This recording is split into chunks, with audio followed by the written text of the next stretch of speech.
Inilah manis buah semangka, warnanya merah jika dibelah. Sebelum acara kita buka, marilah kita ucapkan basmalah. Bismillahirrahmanirrahim. Assalamualaikum warahmatullahi wabarakatuh. Alhamdulillah, wassallallahu ala sayyidina Muhammadin ibni Abdillah wa ala abaihi wa ihwanihi minal anbiya'i wal mursalin wa ala ali baitihi wa ashabihi wa man sara ala nahjihim ila yaumiddin.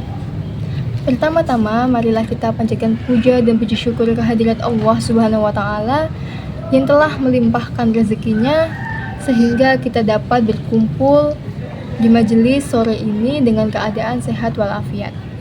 Tak lupa sholawat serta salam marilah kita haturkan kepada junjungan kita Nabi Agung Nabi Muhammad Sallallahu Alaihi Wasallam yang kita nantikan syafaatnya di yaumul qiyamah.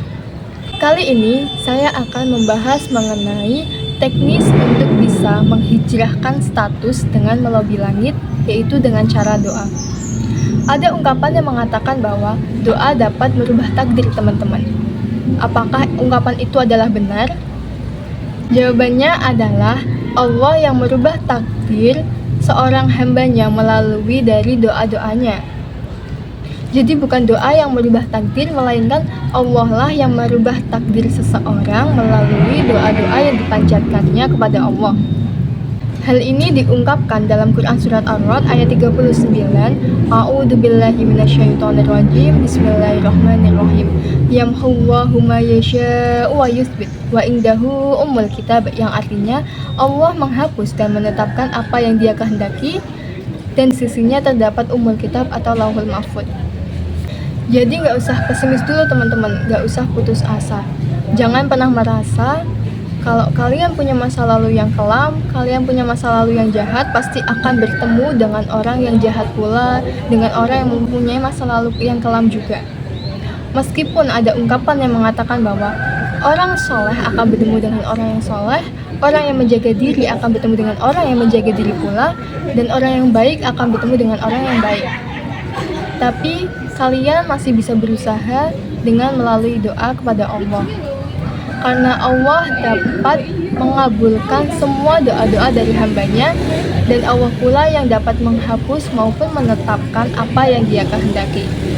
Adapun ungkapan dari Khalifah Umar bin Khattab yang mengatakan bahwa hatiku tenang, bahwa apa yang melewatkanku tidak akan pernah menjadi takdirku, melainkan apa yang sudah ditakdirkan untukku pasti tidak akan pernah melewatkanku. Hal ini juga diungkapkan dalam Quran Surat Al-Baqarah ayat 186 yang berbunyi, A'udzubillahi minasyaitonirrajim. Bismillahirrahmanirrahim. Wa idza sa'alaka ibadi anni fa inni qarib ujibu da'watad da'i idza da'an falyastajibu li wal yu'minu nabi la'allahum yarshudun, yang artinya, dan apabila mereka bertanya kepadamu tentang aku, maka jawablah bahwasanya aku adalah dekat. Aku mengabulkan permohonan orang yang berdoa kepadaku dan memohon kepadaku, maka hendaklah dia memenuhi segala perintahku dan hendaklah dia beriman kepadaku, agar dia selalu dalam keadaan kebenaran. Teman-teman yang dirahmati Allah Subhanahu wa taala, ayat ini merupakan janji Allah kepada orang yang berdoa. Karena doa adalah senjata yang paling ampuh yang dimiliki seseorang daripada senjata yang ada di bumi ini. Hal ini pula terdapat pada hadis yang diriwayatkan oleh Imam Abu Ya'la dan Imam Al-Hakim dari Ali radhiyallahu anhu. Bismillahirrahmanirrahim. Wa qala sallallahu alaihi wasallam, ad-du'a usilahul mu'mini wa imaduddini wa nurus samawati wal ard, yang artinya Nabi Shallallahu Alaihi Wasallam bersabda, doa itu adalah senjata orang mukmin, tiang agama, serta cahaya langit-langit dan bumi. Jadi kalau orang yakin kepada Allah dan keyakinannya kepada Allah itu melebihi dari apapun yang ada di bumi ini, maka selagi dia masih bisa berdoa kepada Allah, niscaya hidupnya akan tenang.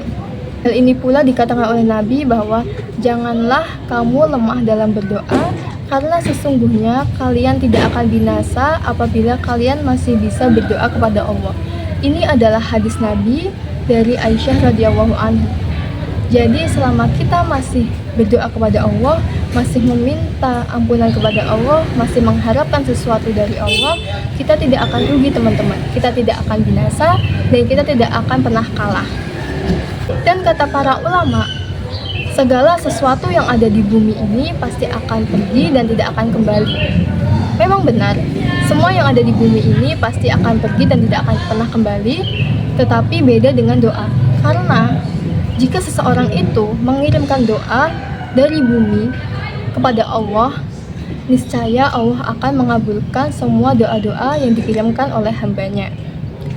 Jadi, meskipun segala sesuatu yang ada di bumi ini pasti akan pergi dan tidak akan kembali, itu tidak berlaku untuk yang namanya doa, teman-teman.